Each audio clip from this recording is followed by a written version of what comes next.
안녕하세요. 성기의 3번 경제의 양성기입니다. 여러분, 우리가 그동안 쌓은 경제 지식이 많아지고 있다는 것이 실감이 납니다.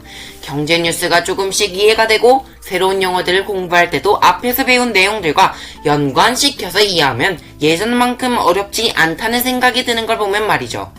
오늘의 키워드도 유추해보면 충분히 이해하실 수 있으실 것 같은데요. 오늘의 키워드 기대되시죠? 오늘의 키워드 제로금리 정책입니다. 와, 이 정도는 이제 쉽게 유추하실 수 있으시죠? 제로면 0일 테고 금리는 이자율일 테고 정책이라면 정부가 개입했다는 뜻일 것입니다. 우리가 유추한 것이 맞는지 한번 확인해볼까요? 경기 침체가 지속될 때 정부와 중앙은행의 협의로 화폐를 발행해 금융시장에 직접 개입하여 경제를 회복시키려는 노력이 바로 양적 완화 정책입니다.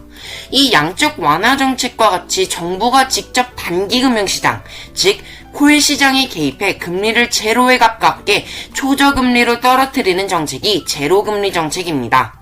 이렇게 정부가 직접 개입하는 목적은 기업이 이자 부담 없이 자금을 융통할 수 있도록 돕고 개인에게 주식 투자와 소비를 활성화시켜 경기 침체를 극복하기 위함입니다.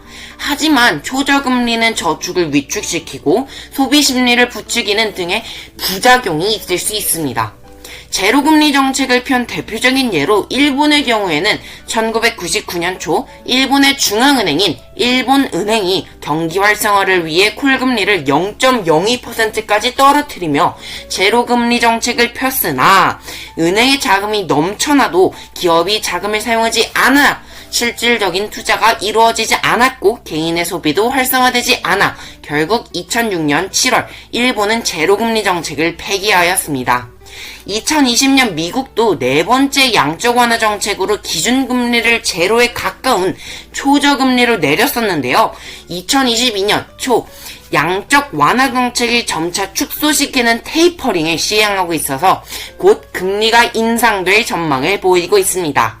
이렇게 미국의 금리가 오르게 되면 자연스럽게 한국 금리도 오르게 될 텐데요.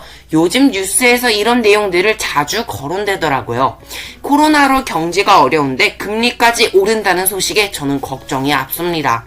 여러분, 우리가 역사를 배우는 이유는 여러 가지가 있겠지만 그 이유들 중에서 같은 실수를 반복하지 않고 조금 더 지혜롭게 살아가기 위해 우리에게 꼭 필요한 부분이라고 생각합니다. 저는 경제 공부를 하면 할수록 마찬가지 이유로 우리에게 꼭 필요한 공부가 경제 공부라는 생각이 듭니다.